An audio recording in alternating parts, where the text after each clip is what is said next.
நல்லா பாருங்க, 2009 medical dental காலேஜ்க்கு அனௌன்ஸ் பண்ணப்பட்ட ஃபர்ஸ்ட் பிரிக். விருதுநகர் மக்களே, எனக்கு ஒரு சின்ன doubt. 2009 government dental college announce பண்ணாங்க. 2017 50 ஏக்கர்ல 5 ஏக்கர் டென்டலுக்குன்னு சொன்னாங்க. இந்த லேண்டையும் செலக்ட் பண்ணாங்க, ஆபீசரையும் அப்பாயிண்ட் பண்ணாங்க. 2026 வந்துருச்சு, 16 வருஷம் ஆச்சு. கூகுள்ல சர்ச் பண்ணா பில்டிங்கும் வரல, கிரவுண்ட்ல சர்ச் பண்ணா கன்ஸ்ட்ரக்ஷனும் வரல. அப்ப நம்ம டென்டல் காலேஜ் எங்கதான் போச்சு? பிளாட் ட்விஸ்ட் என்னன்னு தெரியுமா?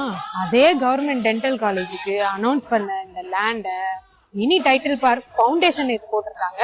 எனக்கு பின்னாடி இருக்கிறது தான் அந்த போர்டு.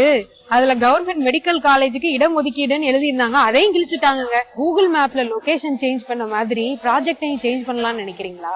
மினி டைட்டில் பார்க் யாரு வேணான்னு சொல்ல, ஆனா இதுக்கு முன்னாடி இருந்த ப்ராஜெக்ட் என்ன அப்படின்றதுதான் எங்க கேள்வி. இந்த டைட்டில் பார்க் கூட கவர்மெண்ட் காலேஜ் மாதிரி கண்துடைப்பு டிராமாவா? சரி, மருத்துவக் கல்லூரி வேணாம்னா முன்னாடியே சொல்லி இருந்திருக்காங்க. அதுக்கு இந்த இடத்துல வந்து அடிக்கல் நாட்டுவீங்க டைட்டில் பார்க்குக்கு? தைரியமா அனௌன்ஸ் பண்ண ப்ராஜெக்ட் கேன்சல்னு சொல்ல வேண்டியதானே எங்க கிட்ட. கவர்மெண்ட் மெடிக்கல் காலேஜுக்காக சவுத்ல இருக்க எல்லா ஸ்டூடெண்ட்ஸும் சென்னைக்கு போக வேண்டியது இருக்குங்க.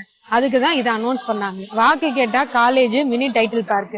ஆட்சிக்கு வந்தா சேஞ்ச் ஆஃப் பிளான். வாக்கு கேட்கும் போது விஷனு, ஆட்சி வந்ததுக்கு அப்புறம் ரீவிஷன். இந்த சைக்கிள் எப்பதாங்க முடிவுக்கு வரும்? விருதுநகர் யூத்துக்கு ப்ரௌச்சர் வேணாம், மீடியாவோட ஹெட்லைன் வேணாம், இன்ஃப்ராஸ்ட்ரக்சர் வேணும், கம்ப்ளீஷன் வேணுங்க.